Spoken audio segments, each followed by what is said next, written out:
Hello, folks. Welcome to Kudlow. I'm Larry Kudlow.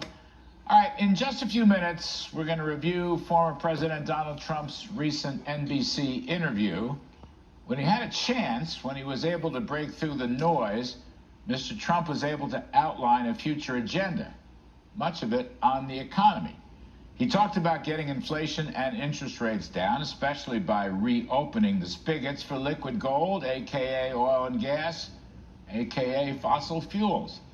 Now, one of his key points that gets overlooked is selling liquefied natural gas, LNG, to Europe and Asia. Even at lower prices with increased production, there'd be a revenue windfall for the U.S.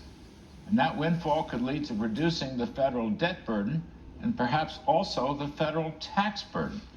Now, Mr. Trump also thrashed Joe Biden's policies on electric vehicles, including electric trucks.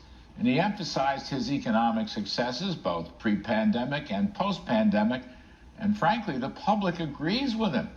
Joe Biden's economic approval hovering around 35%. Donald Trump's economic approval around 60%. The subject of Bidenomics wasn't specifically raised in the NBC interview.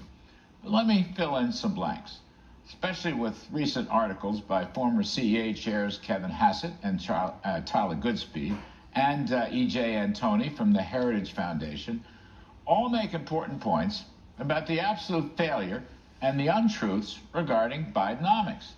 President Joe Biden brags about manufacturing. Well, actual production, year-on-year basis, has dropped 5 consecutive months.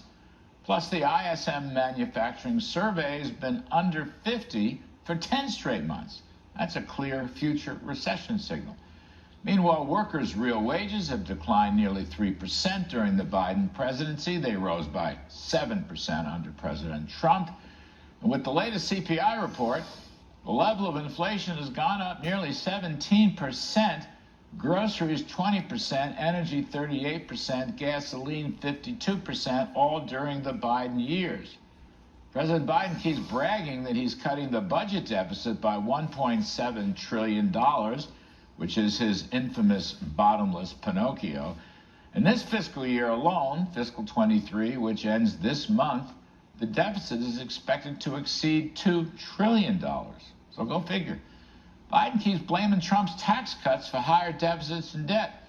But here, in the NBC interview, the former president does set the record straight by pointing out that tax revenues went up even as tax rates went down during his administration. Did anyone ever say Laffer curve? Meanwhile, federal spending under Joe Biden hovering near 25% of GDP, compared to less than 21% pre-pandemic under Mr. Trump. And in fact, the CBO spending estimates are running roughly $1 trillion above pre-Biden estatements. Finally, real median household incomes increased under Trump pre-pandemic by over $5,000 per family, while they have fallen $4,000 under Mr. Biden. And poverty data, well, that has ratcheted up sharply from 7.8% under Mr. Trump to 12.4% under President Biden. For Black Americans, poverty has gone from 11.3% to over 17%. For Native Americans, from 12.4% to 23.2%. And for female-headed households, from 11.7% under Mr. Trump pre-pandemic to 22.6% recently under Mr. Biden.